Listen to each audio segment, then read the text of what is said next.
Hello guys, in today's video I'll be teaching you how to know when a POI has failed. We'll be using two time frames, that is the higher time frame and the lower time frame. And the lower time frame in this case will play a very crucial part. Believe you me, you don't want to miss this, so be sure to stick till the end of this video. And so without further ado, let's get right into it.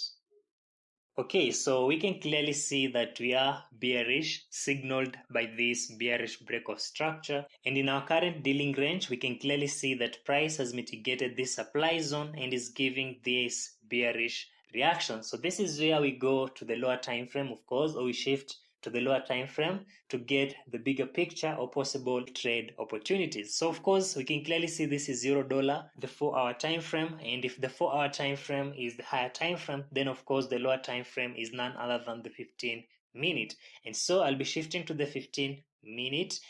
Okay, so onto the 15-minute, we can clearly see that price has already taken out the inducement liquidity, additional buy side liquidity, and made that reversal, breaking past the swing point prior to that retracement that took out that buy side liquidity. And we know once such a pattern is formed, then this here is of course a bearish break of structure. Of course, price has already taken out the inducement, as you can clearly see. So this here is of course our high, the highest point price achieved, and this is of course our current low. So this here is our dealing range. We can clearly see it exactly right there. If I am to mark the inducement, of course, you can clearly see exactly right there. And the POI that I see here is none other than this rejection block at the top here, because all the order blocks are mitigated in this scenario, and we can't pick this order flow because it is before the inducement liquidity. So if I continue running price, we can clearly see that price is heading. Okay, so price is all right. So you can clearly see price did this. So this means that this here is now our inducement, and in this case major inducement, and this makes this one here a decisional order block.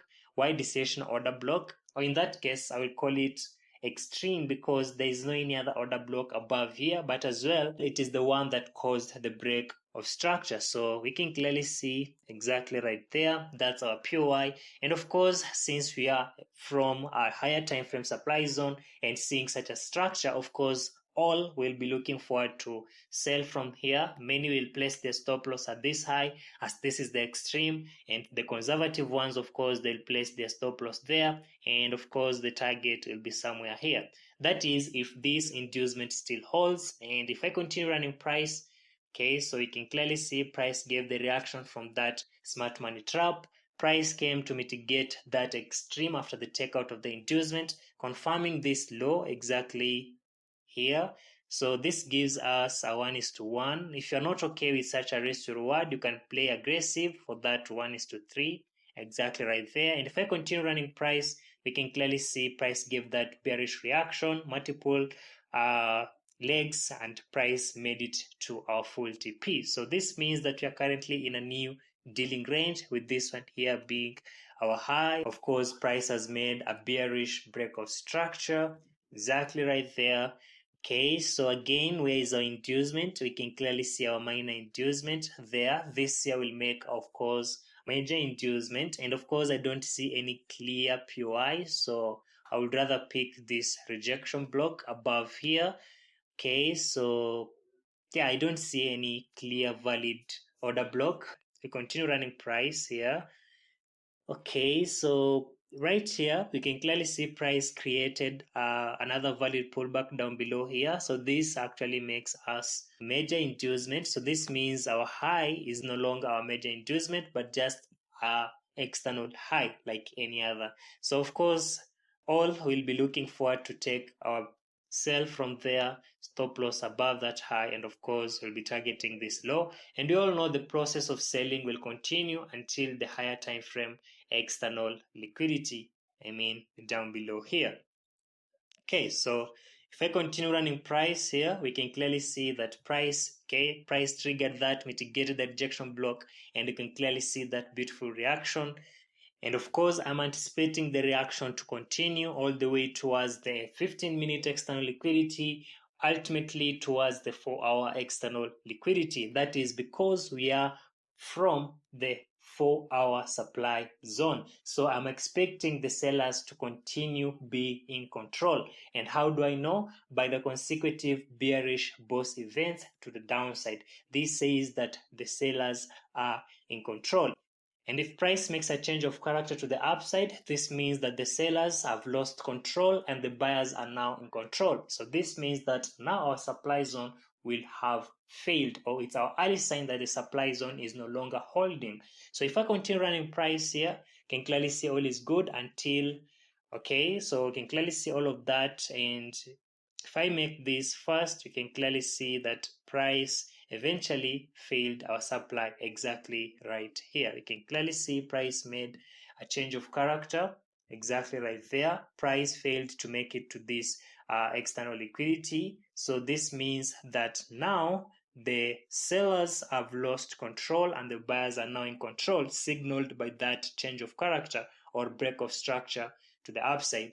And since the buyers have now taken control, we can confidently say that price is looking forward for more buy-side liquidity, probably mitigate another supply zone above before making that ultimate reversal all the way to our 4-hour external liquidity. So this means that we can continue to buy all the way towards that next 4-hour zone. As we know, all of this trendline liquidity is what price is looking forward for, and as well more buy side liquidity above there, probably all the way to this high, and price continue higher all the way to that next POI before that reversal reaction all the way to this higher time frame external liquidity. So this means that we can actually continue buying. So this means then we can actually take the counter trend setups all the way to that next supply zone that will potentially cause the ultimate move. So upon seeing this, of course, we can clearly see this becomes the inducement. And if I continue running price,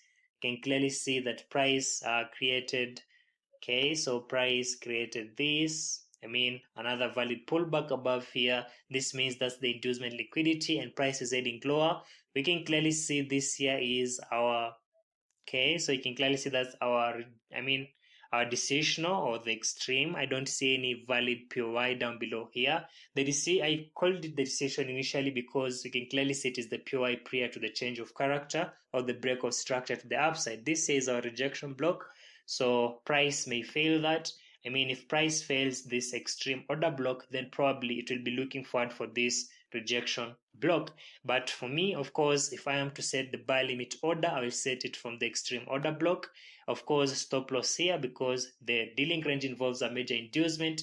And of course, I'll be targeting that external high. And of course, the process of buying will continue all the way until price actually takes that buy side liquidity towards and eventually, of course, mitigate that potential reversal area above. As we can clearly see, this has failed. Price made a change of character, meaning the buyers are now in control, and you can clearly see price has made a break of structure. Price has yet made it to this high. I mean, that of course you can continue buying, and this process of buying, of course, it is anticipated to continue and continue and continue. So you can clearly see exactly right here, price is, so you can clearly see price creates the inducement pullback that is right after it has made a break of structure to the upside. We can clearly see this here is our low, and of course price has, okay, so this here is our buy, the trade, and of course we can clearly see that this here is our extreme order flow. So exactly right there, price has yet mitigated this order flow. Okay, so we have our extreme order flow exactly right here, and of course our extreme order block is none other than this one here. That is after that bearish candle failed. So we have our valid, you can clearly see this is our valid order flow, and this here is our extreme order block. Why am I using this as the extreme order block? We can clearly see that down below here, this order block is mitigated. So if it's mitigated, it's no longer valid. And of course, you can clearly see this red candle is the one that took out the previous candle low, and it is not associated with the fair value gap. So of course, you shift to the next. And if I continue running price, you can clearly see price retraced, took out the inducement exactly right there. and as well you can clearly see, okay, so price mitigated that, came lower to this refined zone down below here, so you can clearly see this here exactly right there, and after price has mitigated it, you can clearly see price is heading higher, and this is anticipated to continue all the way towards this high and eventually towards this area above here. So that's how you actually know when a POI has failed, when price is actually respecting the order flow as well. I mean, the order flow to the bearish, you can clearly see break of structures, clearly indicating that the supply is on the higher time frame, supply zone is holding. I mean, it's being respected until price makes a change of character, and that acts as our first sign, or as our sign that now the buyers are in control, the supply zone is no longer holding, and price is looking forward for more buy side liquidity, probably mitigate that potential reversal zone above, and then make that ultimate reversal all the way towards this higher time frame external liquidity. So that is it, guys, for today's video, and I believe you have learned something. So if you did, of course, as usual, do me a favor, drop a like, and of course I'll see you in the next video. Peace.